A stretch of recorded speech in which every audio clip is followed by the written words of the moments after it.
Greetings, Goosebumps fans. Just to let you know, this episode of Goosebumps Crew does contain spoilers for Goosebumps The Vanishing. If you have not seen the show yet, click off this episode and go watch the show real quick, then come back and watch the episode. The most thrilling, spine-tingling series ever. From the pages of R.L. Stine's best-selling books, And the screams go on forever and ever. We now return to Goosebumps.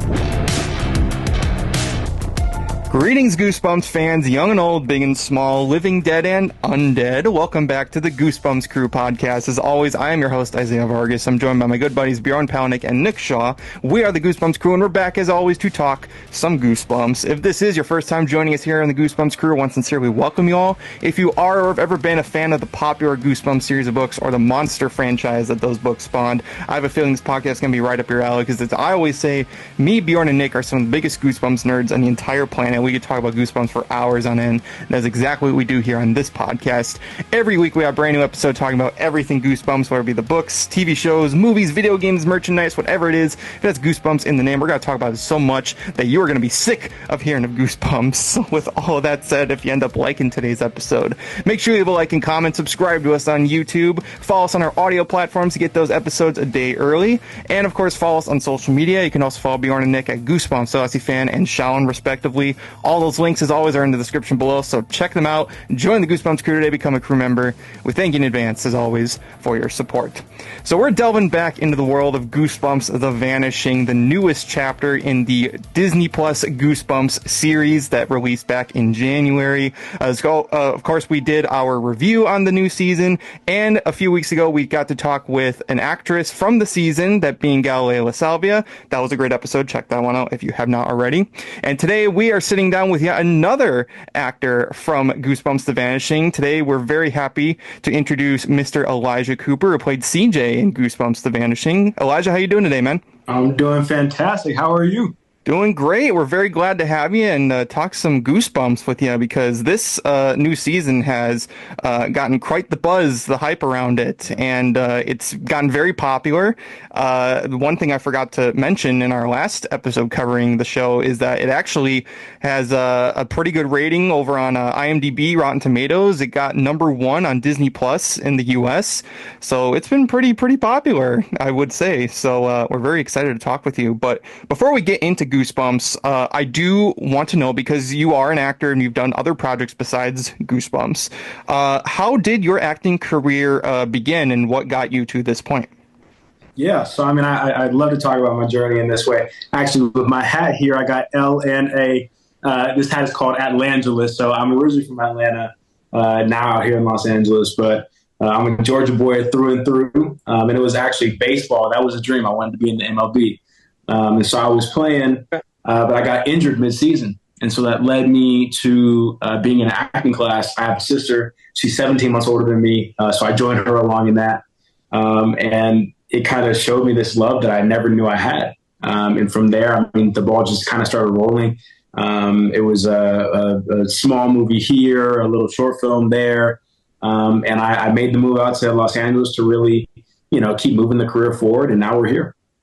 Wonderful. Wow. Absolutely. I mean, I'm always just fascinated in the journey of actors and like how it can begin. Some people, want to act, from a young age, and some people just kind of materializes into that. Yeah. So I'm always interested to find out sort of the journey. And as I mentioned, we're humongous Goosebumps nerds. I mean, take a look at our background. I love it. Definitely. And I'm curious to know, what were you a fan of Goosebumps growing up? Yeah. So with me being in Georgia, I was in public school, lived a very regular life.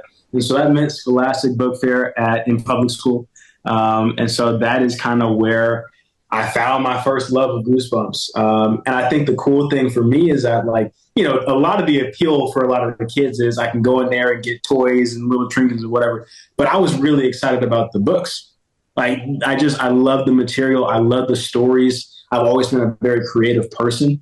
And so this book series it really resonated with me and my imagination. And honestly, I will attribute it to like my journey of acting as well. Little outlets like that showed myself that, like, I really do love this world of fantasy and make believe, and I want to create my own characters.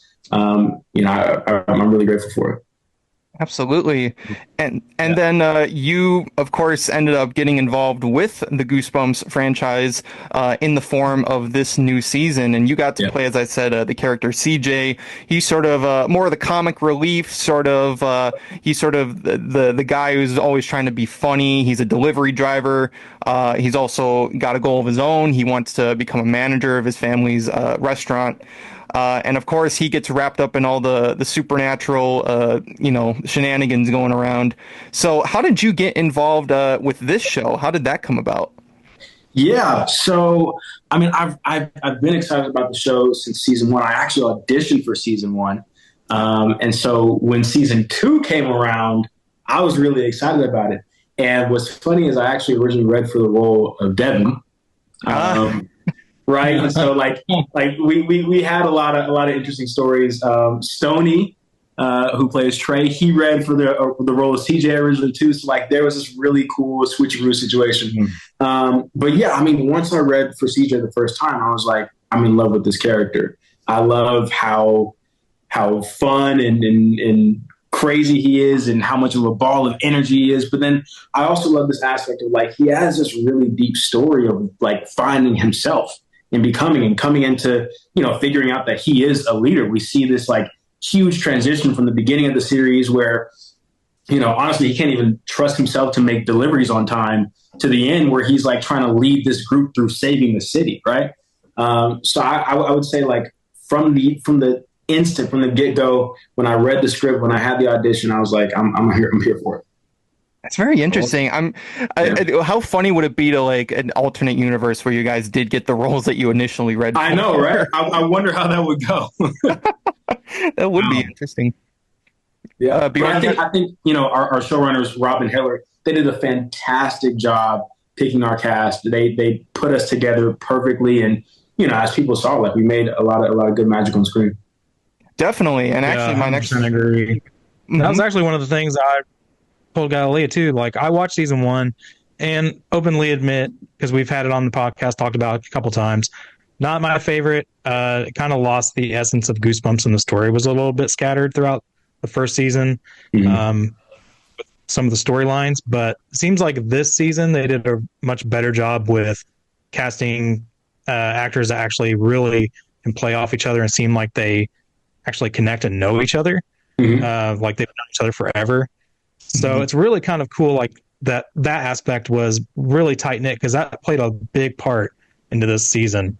And I don't think this season would be as successful if it wasn't. So that relatability aspect for getting you guys have such great chemistry. Like, like season one, like, because Nick and I, we have similar opinions on that one. But season two, this was phenomenal. Like, binged the whole thing. My whole family binged the whole thing, and I was like, that's why this season is so good. You know what I mean? Like, it's been, you guys just, it really seemed like you guys have been friends for years, and it was just phenomenal. Really enjoyed it. Even not even just on screen, but off screen. I mean, like, it just seems like you guys, and actually that leads into my next question, is just working alongside your co-stars, because both on screen and off screen, you guys are just like, you seem like just the best of friends. You guys get along so well. But what was it like just getting to work with all your fellow co-stars? We'll start with the cast of teens. Mm-hmm. Yeah. I mean, I think starting on the cast of teens, it was a really interesting story, right? So Jaden Bartels, who plays Cece, her and I have actually been friends for a little while. So that was awesome to have that connection in there already coming in, because we moved to New York. Most of us were from LA. Sam is from New York, and Francesca is also originally from New York as well. But the rest of us were all, implants in the city. It's nerve-wracking. This is my first time ever moving for a long time for a series. And so I was trying to, feel out, navigate the city on my own, but that was also the case for everybody else. And so we really became this like tight-knit group who was kind of helping each other navigate through a new life all together, which bonded us really quickly. Because, besides me and Jaden knowing each other, nobody else really had any type of relationship with everybody else. And I remember the first day that we all met each other, they threw us in a room and they were like, "Hey guys, these are your new friends." And it wasn't just like on screen, but it was also, hey, in life, like when you're hanging out, you're going to Central Park together. You guys are, doing whatever. And like we gelled so instantly, and that came across perfectly on screen. I mean, it really did show the level of connection. And I'm so like, I don't know how in the world Robin and Hillary did it, but they just put this perfect group of people together. And then going off into, also Mr. David Schwimmer, right? Because that's big on campus. Right. I mean, that is the guy. So I'll say, like, I was really, really nervous going into filming with him because he is the TV legend. I mean, he is Mr. Friends, right? So I was like, okay, I got to be on my A game. I was nervous. I was shaking. And I ended up encountering him before we had started filming. I was going to hair and makeup, and I saw him on the street. And I was like, oh, shoot, it's David Schwimmer. He saw me. He was like, what's going on, baby? Like, what's happening? He came in. He dapped me up. Like, he's such a good guy. And I think that's the main thing. All of these people in this cast, just to the core, are good people. Even Anna Ortiz, like, she is just incredible. She was my second mom out in New York, and she's originally from there too. So she was helping me navigate the city. Really just an amazing cast dynamic. I'm so happy that audiences like saw the great vibe that we had off screen and on screen as well. So yeah, I was just happy it all worked out. Absolutely. Yeah, it was a real driving force behind this. It really was. Yep. Definitely. Yep. And, it was so cool. I mean, you got to, star in an episode yourself based off The Girl Who Cried Monster. The episode was The Boy Who Cried Monster.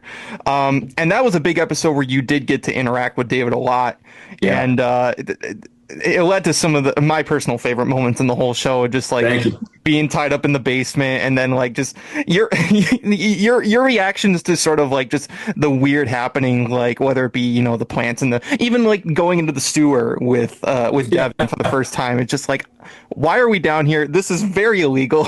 Exactly. You play the character so well that like you can be sort of like the laid back sort of person at one moment, but then like once things really start going south, it's just like, nope, I don't want to be here anymore. I'm out of here. You deal with it yourself. But especially in that moment in the basement with you and David, like it's just hilarious because David's over here, into a cup and like just so gross, right? And you're just like come on, man. It was disgusting, but it was. Oh man, the body horror in this season was just so good. I loved it. I might be some sort of sicko, but I loved it. No, and I'll even say behind the scenes, I'll give y'all a little look into it. So, you would think it was all like CGI, all the black stuff. They actually gave David like a black toothpaste mix to help make it look realistic. And I was like, okay, yeah, I understand the gist of this. We got it. Oh my God. It was so good. Yeah, I kind of thought that too. And when we talked to Galilea, the same thing kind of came up. We like that a lot of it was practical effects. And one of the things I wasn't entirely sure of, she said, did confirm though, the eye was actually like a prosthetic. Yeah, it was dangling. It was dangling out there for it. So I was like, that had to be easy to play off of. But like you said, the basement scene, I don't know, like 1 minute, I want to laugh because of what you're doing, but it's also really creepy looking what David's doing. Yeah. Like hovering over you with the black mouth and the well, you know what? That whole scene takes a turn. I always talk about the thing that makes Goosebumps great in all platforms. The books, the old TV show, whatever it is the mix between horror and humor. That is the key element to Goosebumps. And I feel like that scene really exemplifies that, because you have David being incredibly creepy and disturbing and all the body horror, but then CJ is sort of like the uplifting comedy, because you're also kind of laughing at his reactions to all Right. to all of what's going on. So it's like that is the perfect essence of Goosebumps right there. The balance, exactly. Yeah. So yeah, I just have to say, Out of curiosity, in that scene, did you like how many takes did it take? Just because, like, I don't know, like if he's hovering over me doing that, I might crack up a little bit here. Yeah. I mean, realistically, Yeah. to try to keep the scared face, but I think would be tough. There were 100% a lot of those moments. And I'll say, like, we didn't, just do it from one angle. We had a bunch of different angles of this scene. And so every single time, like, it was hard not to break. And here's the thing, it's because, like, David has this type of comedy where he's so serious and in the moment that it just makes you want to, like, crack up. You're like, there's no way this is actually happening. And so I think that that helped too in terms of me bringing CJ to life. I could just in person be like, what is going on? Like, what is actually happening right now? And so with that being tied up scene too, like, they actually had me tied up in rope around the chair. Like, I had a good feeling of what it was like being in that situation. And so with me hovering around him and then the chin tilt thing where I broke his finger back, like, all of that, it really did create this cool, like, adrenaline rush that played into the overall acting, the overall mood. And I think we all experienced that. You have Jaden with this haunted train situation. You have Francesca with the haunted car. You got Trey turning into a monster. You got Devin. Like, everybody is encountering something, and they made it so practical in the moment that we were able to just, like, fully bring it to life. Even with Fort Totten. Fort Totten, legitimately, if you go there, it was actually scary. It was cold. It was dark. I learned that there were large spiders crawling around there. And so it was like, this is ominous. This is scary. Like, you guys really brought it to life. Mm-hmm. Well, that's always the great thing when you can actually inject that real fear into your performance. Like, it helps move. It helps really sell that emotion on screen, because I feel like audiences are smart enough to know when something is being phoned in. Exactly. So you really, as an actor, got to be, like, on point with your emotions. If you're happy, if you're sad, if you're angry, if you're scared, like, it's very important to get that down. So whether intentional or not, the fact that did come across even in filming is very important. Yeah, absolutely. Now, I do want to ask, going off of, the comedy thing, or even just horror in general. So what was it like? This is your first project that you did that was horror related. Mm-hmm. What is it like to kind of star in a horror feature like that? Yeah, so, I mean, for me, it was different. This is my first time ever doing horror anything. And so I didn't know, like, I had my own anxiety around the situation, which I think also played into it.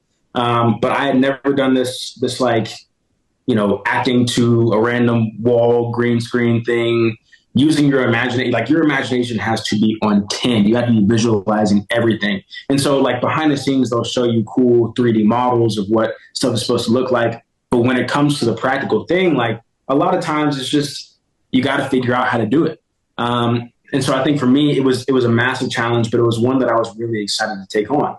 Because I think at the same time, like, it brings this level of adventure and fun and, pushing the boundaries. Like, I really took in the challenge, and I allowed myself to just feel the fear and let that fear translate into the performance. And I feel like it worked out pretty well. And I think, honestly, like, I want to continue in doing horror stuff as well. Like, this was an incredible introduction. I mean, it's Goosebumps. It's a massive franchise. There's always crazy stuff going on. And so I feel like this is really, like, the perfect start to my entire horror journey that I have coming up here. Definitely. Goosebumps is a great place to start in horror, like, both in terms of acting and just in general, like, consuming the media. It's something that a lot of people have grown up with. And, now with this new show, you're introducing it to a whole new generation of people who may want to read into the books or like see what else, like watch season 1 or like you know what I mean? Like, so it's just it's the benefits of a long running franchise that you can just introduce it to all these different generations of kids, and some of those kids are now adults introducing it to their kids. So it's very important. But the horror genre is so fun and so like it's like a big sandbox in terms of a film genre. And I would certainly say if I was in the same shoes, I would just be like, please, I would love to do more horror related projects. Yeah, absolutely. And I got to say too, like it helped that I really love the franchise as a whole, right? Like for me, you're talking about that introduction to the new generation. Like that's crazy to me, knowing that I got my introduction when I was young, and now I could possibly be somebody's introduction. Like that's insane. That's humbling. And I'll even say like my mom, I mean, she loved the books when she was growing up. So like there is just, it shows you the staying power of this franchise, how much people really love these books and how well built these stories are as well.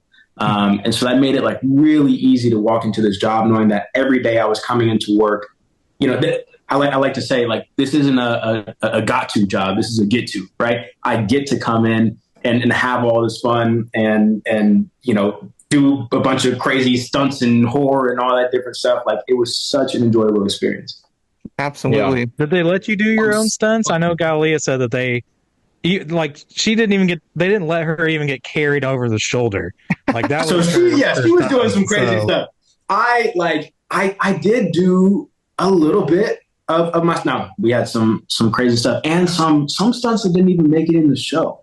There were a couple things that didn't make it in there. That I was a little bit surprised about. But yeah, I mean, I definitely got to do a little bit of something. A lot of like the running up the steps and in the basement and, you know, some of the chair falling and moving around. Like I was doing all that. So I got to be a part of the mix there. There was some stuff that they were like, no, that's off limits. You're not doing that. I was a liability 100%. But yeah, no, I mean, it was a great time. Absolutely. What was your favorite scene to film overall? Oh my goodness. We're already on the topic. I think it was being in the basement because like, I mean, just for me, it was the entirety of the situation. This is my first time being able to like really do a big stunt scene. I'm also down in this basement with David Schwimmer. This is my big episode where the storyline is following me. Like everything just came together. And in that moment, I was like, oh my goodness, I'm making goosebumps right now. Like this is it. And it gave me goosebumps in the moment too. I was like, wow, this is actually like legitimately crazy. So that is a moment that I will never forget. What'd you say?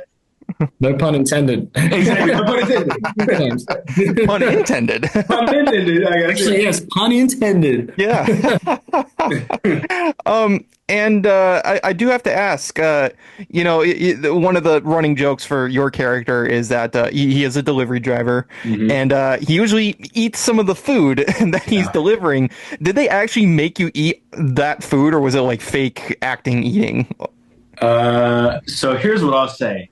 It was my first day on the job when I had to start doing this. Like literally, I walk in there, you know, we were already fast paced in filming. First day, the jitters are high. And so they were like, hey, Elijah, here's what you're going to do. You're going to hit your mark on the scooter. You're going to get off the scooter, talk to them a little bit, and then you're going to reach inside the bag and you're going to grab the egg roll and you're going to eat it. So, okay, great. Awesome. Right. But it's also first day. So you've got to work a lot of kinks out, right? Like everybody's just getting into it. So whether it was, you know, issues with hitting marks or camera problems or whatever it was, I would take a bite of the egg roll and start eating it. But then we did take after take after take after take. And I was like, okay, we're good on the egg rolls now. So I started doing the little spit in the trash can thing after. But yeah, I definitely got my fair share of egg rolls in there. And I mean, it was more than one episode where I got to indulge. So I think I was done with egg rolls for a very long time. I was going to say, well, you can at least say that they kept you well fed. So yeah, they absolutely did. 100%. Oh man. Now, any shout outs to any of the crew members who you worked with on the show? Like anybody who stands out to you? Yeah, I would say like everybody made the experience so incredible. Whether it was, people in the grips department, PAs, camera people, whoever it was, ADs, like everybody was absolutely incredible. I would say a massive shout out to my boy Gerard. He was one of our cameramen. He did just an incredible job all the time. He was running point, and he brought this really incredible energy every day. Just big smile, ready to get to it. And that's the main thing is like, I love working around people that also love what they're doing, Right. And so knowing that like he was coming in every day excited to also come against this challenge of like, how do we film and really like show what horror is on the screen? I was excited to work with him all the time, and he really did a fantastic job of like bringing this vision together. I think also one of our PAs, Pinda, I had an awesome time with her. One of our ADs, Jackie. I had one of our PAs, George, too. Like, there are so many people that I could shout out that were just incredible and really did shape the whole experience. And they did a fantastic job of like bringing us into, the New York space as well. Like, they lived there, they knew it. And so if we were like, hey, we want to go out as a cast to get pizza, but we don't know where, they would be like, we got you 12 recommendations right here within whatever point, blah, blah, miles. So yeah, like just everyone was so amazing. Absolutely. Wow. I mean, very important when it comes to pizza. Very important. Exactly. That's very important. Yep. Yeah. And as I said, I've said many times in the past, a film crew is the most important part of making a good product, and it's incredible. People, not familiar would never know, but it's like filmmaking has a lot of different hands behind it, a lot of different hands, and it's a very big collaborative effort. So that's why I always try to be like, shout out to all these people who work on these. I love watching behind the scenes because you get to see like just the incredible work that they put in. So it's certainly a question I wanted to ask, just to get it out there, because I'm sure there was tons of people working on this. Put in absolutely, and it was such a big production too. Like, there were so many people working on it. We had different breakout crews. Like, we would be filming a million different things at a time. So we had hundreds of people working on this production, creating elaborate sets. You should have like the sets were absolutely insane to see in person. Like, sometimes, I don't know, it translates on TV, like it looks cool, whatever. This was like down to every single small detail. While we're, inside of the sewer, we built a sewer inside of a soundstage. In this sewer, they made sure we had all the gross, like the moss or whatever was growing in there. It felt like real moss. They had the environment damp. Like, they made everything just come to life, which is so incredible to me every single day. I'm just wowed every time I walk in and see that. I mean, I saw pictures of like just the, and if it's not apparent already, spoiler alert for this show, the alien, the sort of the government lab where the alien is, like, and all the pods, like those are real things that you went into. Real pods. They were like legit, like you pressed it and it's squishy. I was like, what? Like, what is this? I love that so much. It's such a lost art, especially in horror, is just the use of practical sets. A lot of movies can make CG work. But there's nothing like just a real, genuine set that you can interact with as the actor, and it makes it look more realistic. Again, audiences can detect when something's fake. So like if you use too much CG, you're going to probably catch up on it. But a real set, that's real. That's there. Right. Exactly, 100%. So, yeah. Well, that's what makes a lot of not only TV shows, movies, so popular. I mean, when you think of horror movies in general, like The Thing, John Carpenter's The Thing, or even going a little down the road, to, Nightmare on Elm Street, it's not all CG stuff on Freddy. That's actual like prosthetics. And so it's there, it's real. And something about when you see those in person, or aliens, when you see those things on screen, they're there. And I would say as an actor, that's got to be like so much better than just having like what I've seen behind the scenes of, say, like Avengers Infinity War when Thanos is there. I don't know if you've ever watched the behind the scenes of that, but it's just Josh Brolin in like a mocap The suit, big but they've got like a cardboard stick above thing. him. Yeah. like 2-3 feet above his head that just got a face of Thanos so the actors can look up at it. Right. But I mean, that's tough stuff when it's just green screen and that. I mean, compared to what you can actually see and touch, and it looks like what's going to be on screen. Exactly. Actually, yeah, so much better. Now, So with that said, now I know this is your first horror project. Do you have a favorite horror movie? Do you like the horror genre? I do. Now, I will say I'm a person that gets pretty easily scared when it comes to watching movies, but in real life, you can't scare me. Like legitimately, you can't do it. And well, I'll say from the practical sense of like scaring me, you know, if you're around the corner or whatever, it doesn't happen. The entire cast, they try to do it the entire time. It became a whole like running joke of let's see who can scare Elijah first. Now, when it comes to like real life things, I hate dark places that I've never been before. I can't do that. I will tiptoe my way through. I don't know what is lingering in there. No clue, right? But when it comes to scary movies, I would say I literally just yesterday watched The Menu. That was a great one. And I liked it because it was horror, but it was also like thought provoking. And there was this like really cool story that was going along too.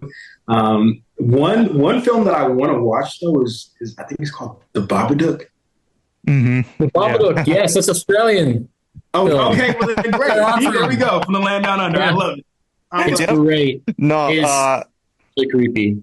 and another one I have to recommend is Late Night with the Devil. That's a great analog found footage like horror movie, and it's genuinely creepy. If I had to recommend one from certainly recently, that would be my recommendation. So, I mean, we can go on forever and ever about horror in general. Yeah. But no, great genre. Love the genre. Yeah. Now, you mentioned earlier that there was cut material from the show, and one thing I did get asked to bring up in this interview is that there was apparently an alternate ending that was shot. Yeah. Is there any way that we can hear about what that was going to be like? I want to leave it up to some imagination too. Here's the way I'll put it. I think that we did save the town. We did, but did we save ourselves? I certainly. Well, if there's any indication by how the show ends with Trey, it's a little up in the air.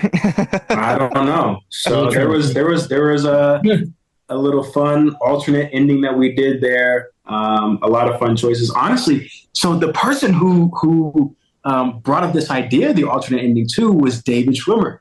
He gave us a fantastic idea, and you know, Rob and Hillary kind of just ran with it, and we created something cool that, you know, unfortunately didn't make the cut. But yeah, I was really excited to see it. That one was going to make the show.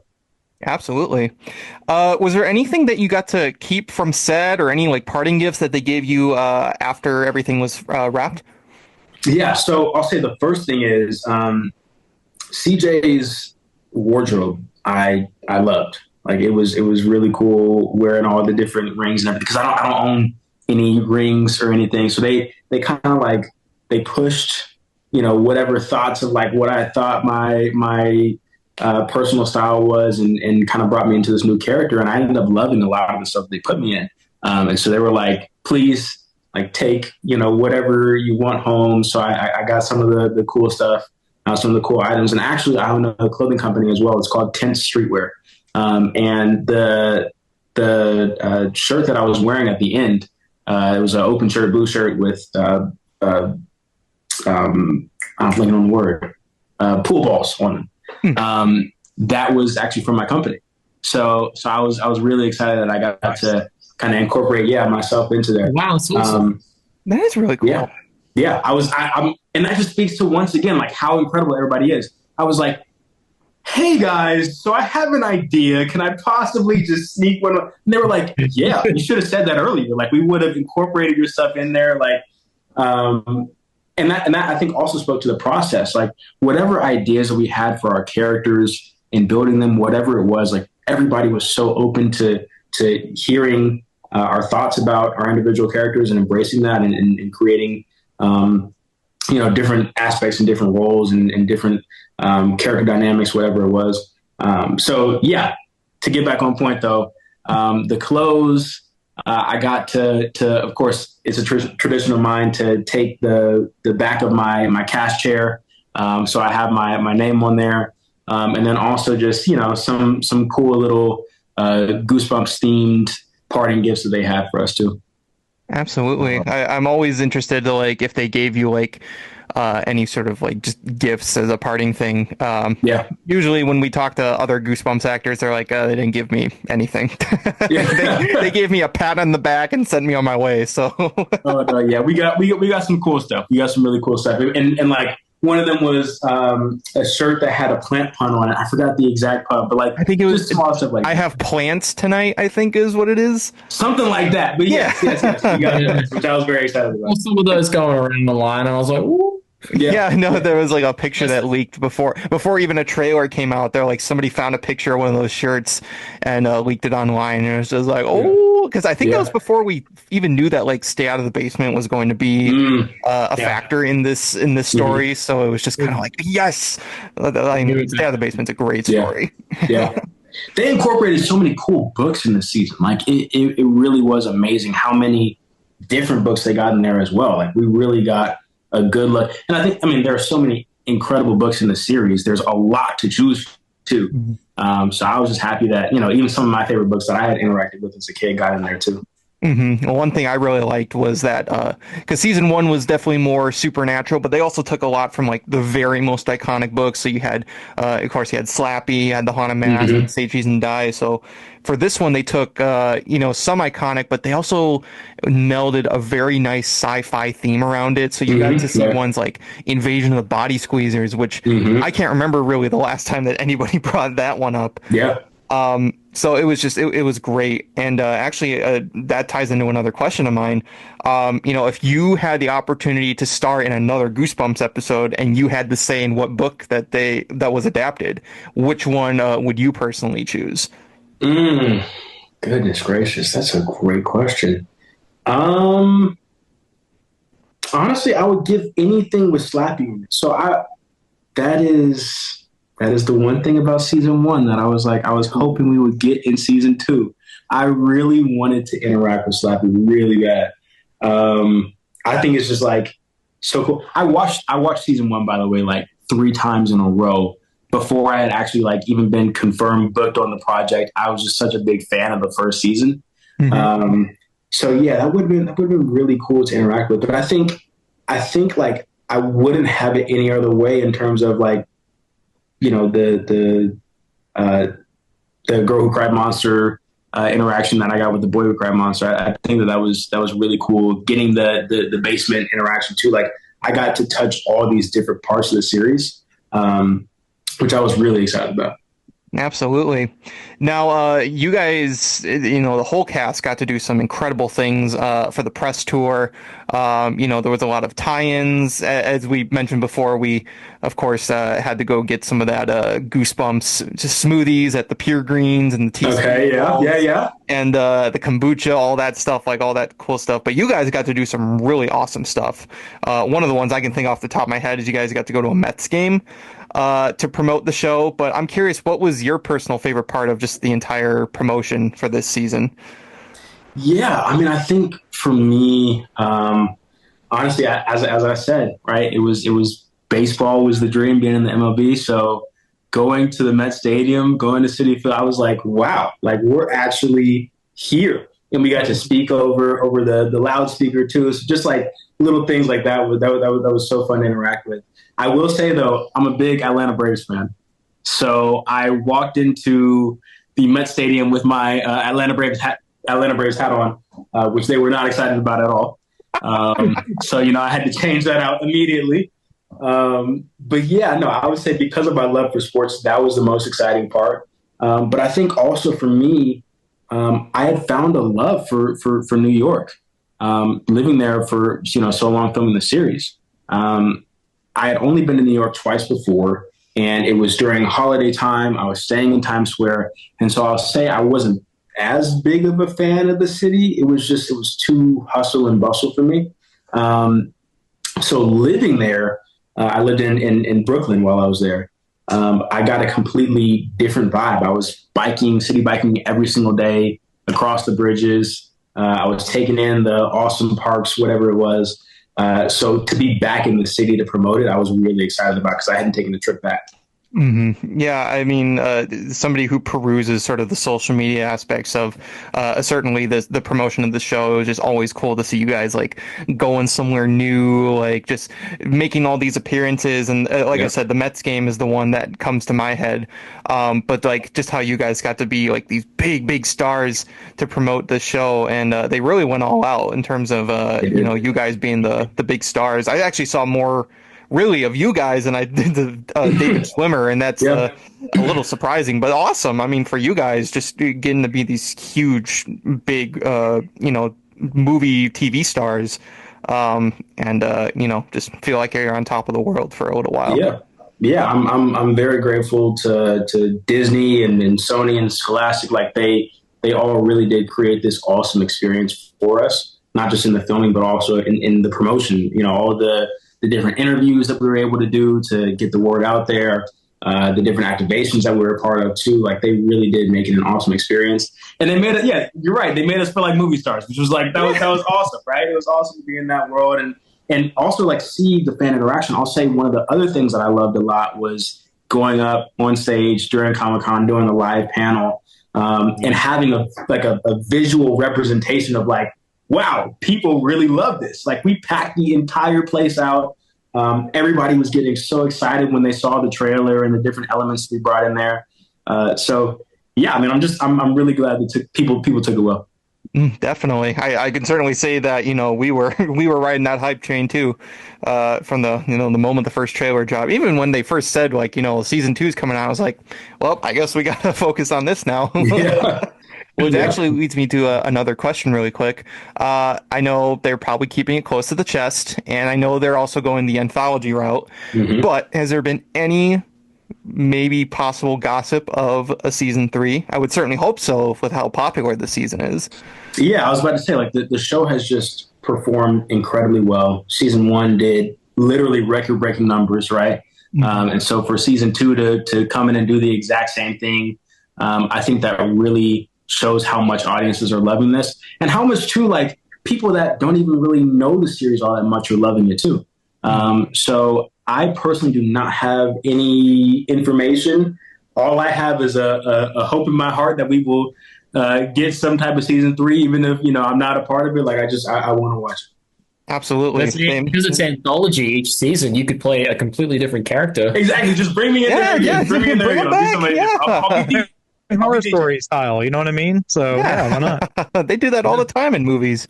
Right. But in the original Goosebumps show, they had the same actor and play different characters in like 3-4 different episodes. 3-4 different episodes. Yeah. Hey, tell him, please tell him. Yeah, we'll vouch for you, man. I love it. And I guess one last question before we end things off, especially you being in this show and you yourself as a Goosebumps fan, what do you have to say to just all those Goosebumps fans out there who enjoyed this show, grew up with these books, and, are in the same boat as you, but you actually got this opportunity? What would you say to the people who really, really enjoyed this season? I mean, the biggest thing is I want to say thank you. Like, really, I was nervous coming into the second season, and of course, with some people being a little bit nervous about changing over cast into season 2, I definitely was a bit shaky with the release. But I'm just so incredibly happy and excited about the outpouring of support and love for this season 2 cast. Just thank y'all so much for riding hard with us. We had such a great time filming this series, and I'm so happy that audiences love what we did too. Absolutely. And it's come full circle for you now. You're on a Goosebump book. Exactly. That was crazy too. So my parents too, my dad was on Facebook and he was rolling through and he saw one of his friends posted me on a Goosebumps book and he was like, "You're on a book?" you're on a book cover? That's crazy. Like, I was like, yeah, man, I just learned that a couple of days ago too. So like, just stuff like that is so awesome. It really has made this experience so incredible. There it is, right there. Yeah, there it is. Yeah. You go. I love it. How incredibly like surreal an experience. You grew up reading these books, and then all of a sudden, the life plays out, and you're on one now. That's insane. That is absolutely insane. I love it so much. Man, what I would give to be in your shoes. But that is going to do it for tonight's episode of the Goosebumps Crew. Elijah, thank you so much for joining us and talking with us. And seriously, we hope to see you, in the future, especially in the horror genre. And who knows? We'll vouch for you to come back for season 3. Thank you. God appreciate it. We'll start a whole freaking hashtag about it. So thank you again. But as always, make sure you follow Bjorn and Nick at Goosebumps, Aussie Fan, and Sean, respectively. If you liked today's episode, make sure you have a like and comment. Follow us on our audio platforms and social medias. All those links are in the description below, so check them out. We'll have another episode for you next week, but until then, this has been the Goosebumps Crew Podcast, and from all of us here, I want to wish you all, as always, to take care, stay safe, and have a very scary day.